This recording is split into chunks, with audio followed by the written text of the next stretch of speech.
You know how you keep telling me that I can't keep spending my weekends painting your kitchen table? And that I should just get my own desk? Well, I'm finally going to get one. And it's going to be the best desk ever!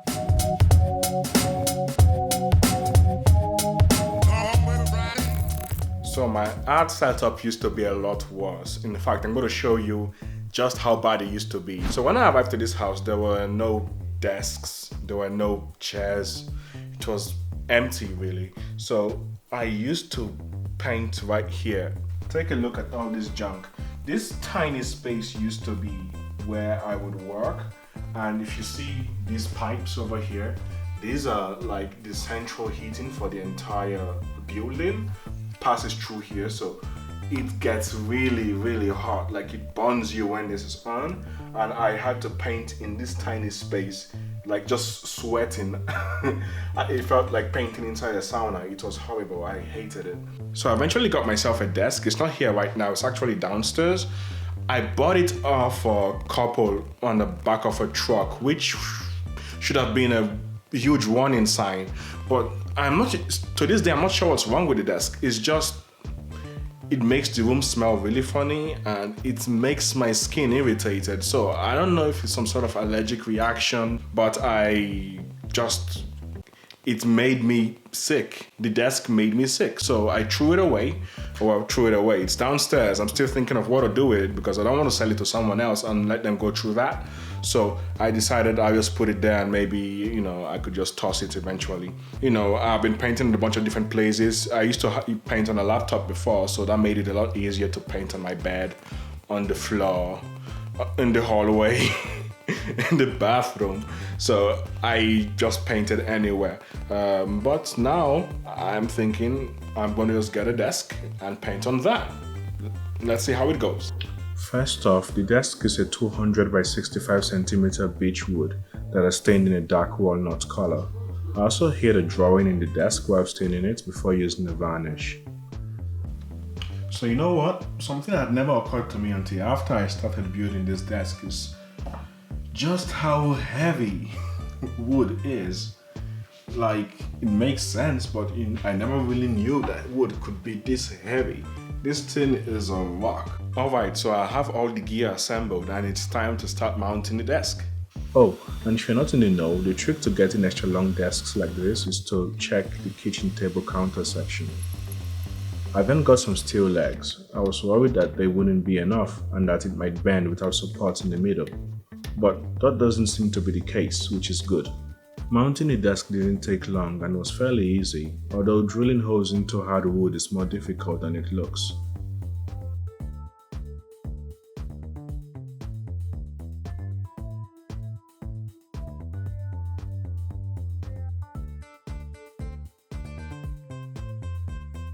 So with the table done, the question now is, what do we put on it? I made a giant mousepad out of one of my recent paintings to bring some life to my desk. Although because of the size I had to extend the canvas to about 10,000 pixels, making it the largest painting I have ever done. And here's my workstation with everything done and put together. It looks great actually, if I don't say so myself, just as long as you do not look down. Cable management is not my strong suit, work in progress. So yeah, let me go through everything and tell you what I choose to put on my desk and what I choose to keep away. Okay, so first off, we've got Icarus the octopus, which is my mascot and keeps a watchful eye over my entire domain. He's currently sitting on top of my printer, which is just a cheap HP inkjet printer I've got over. I use it to print proofs on disposable things. Of course, I've got my stylus. I've got a really cheap mouse. I've got a really cheap keyboard. I hope you are sensing a theme there. And over here I've got a bunch of pens, mechanical pens, water pen, Tombow marker. I use Tombow markers for almost everything these days. This might look like a pencil, but it's actually a stylus. It was actually created because Tadler made a partnership with Samsung, and they created this, and I got one because I thought it would be nice to have a stylus that feels like a pencil. It was a horrible idea, and I do not recommend it. It's really poorly made. First off, the tip was very, very fine, and it broke like in a week. It's just really bad. It's a really flimsy tip, not really good for drawing in most surfaces. Also, the entire plastic bit that the tip is connected to, that goes inside this inside the pen, kind of fell off. Like the glue wasn't strong enough and it just fell off, which wasn't great either. So this was a waste of money. But I like to keep it by in case my stylus doesn't work, though I don't think this would work on my current setup. I used to use this back when I was using a tablet PC. I've got even more stylus. This was one of those Wacom bamboo styluses. It's actually pretty good. The only problem I had with this one was that the button part is, you can barely see it. Let me see if I can get this in focus. Yeah, that part, the button part is very, very hard to find when you're painting. So you can't rely on the buttons. You really have to use something else for that, because it's your thumb can't feel it, your fingers can't feel it. It's just flush in the pen. It doesn't stick out. I also have my tablet, which is currently a UG tablet, just like the cheapest one I could find on Amazon. Again, sensing that theme right there. And now we have the most important part of my workstation, which is this keypad. It's the Razer Tartarus. I made a video a couple of years ago about why every digital artist uses a keypad, and it's actually one of my most viewed videos, which is kind of cool. Back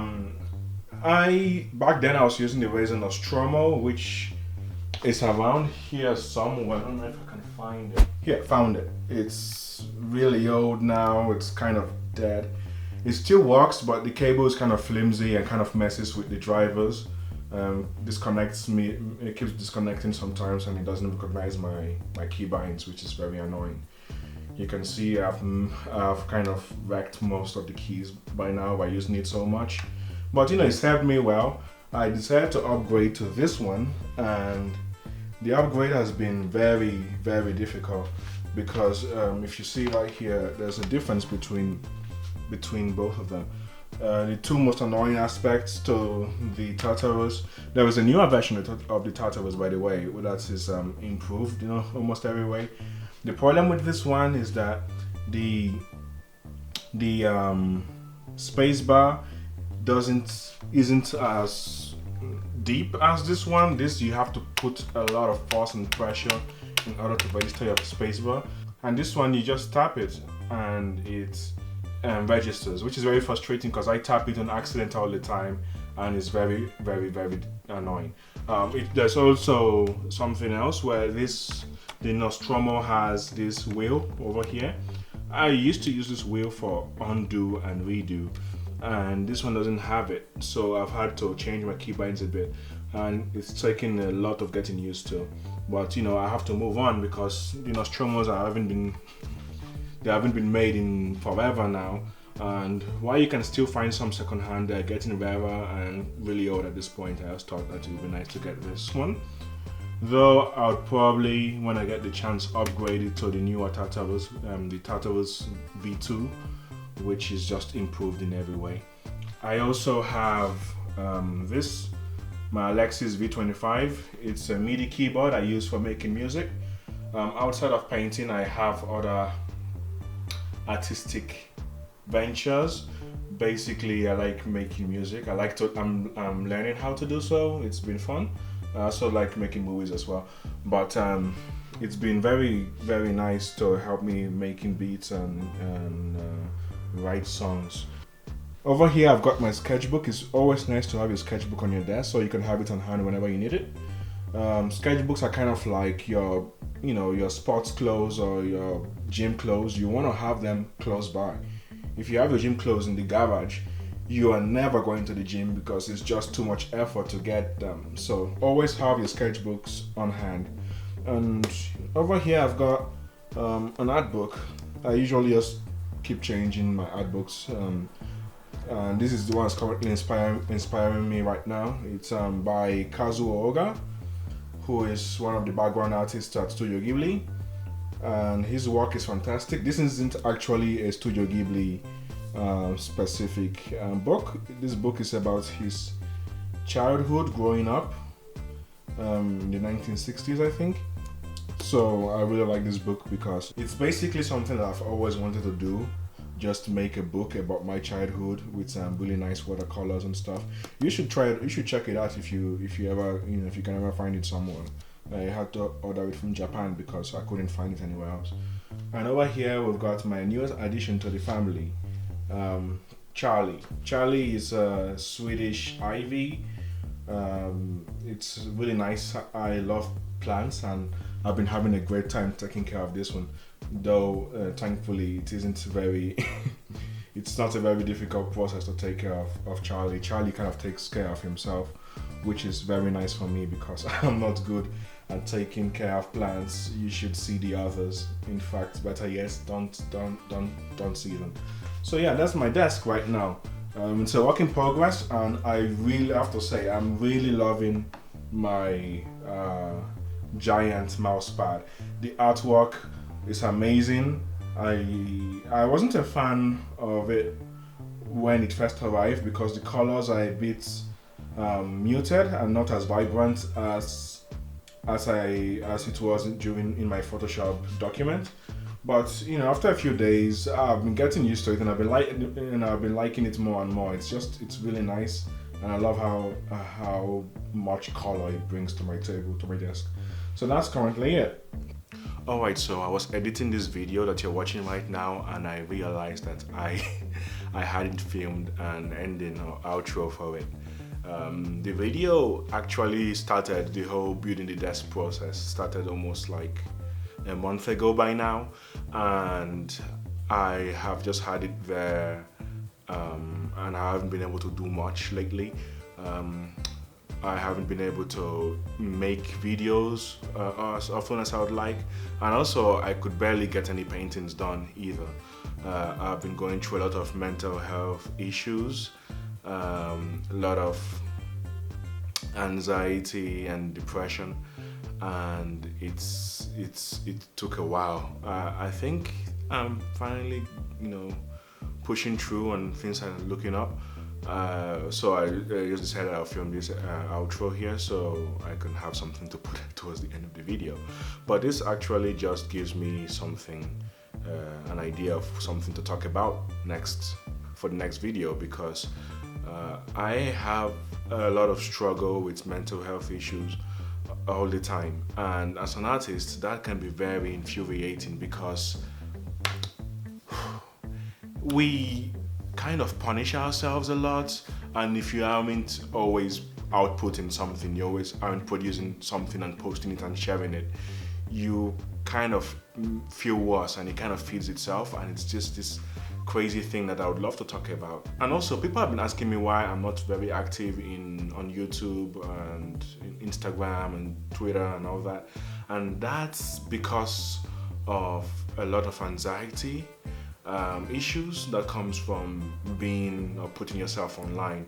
It's something that I've been struggling with for a very long time now, and I love talking to people, and I love when people talk about my work and share it, and all that's really great. But sometimes the stress and pressure can get overwhelming. So if you see me disappear for a couple of weeks, now you know why. Anyway, I hope you enjoyed this video, and the next one should be coming really soon. As I said, I am feeling much better than I was before. So see you guys then. Bye.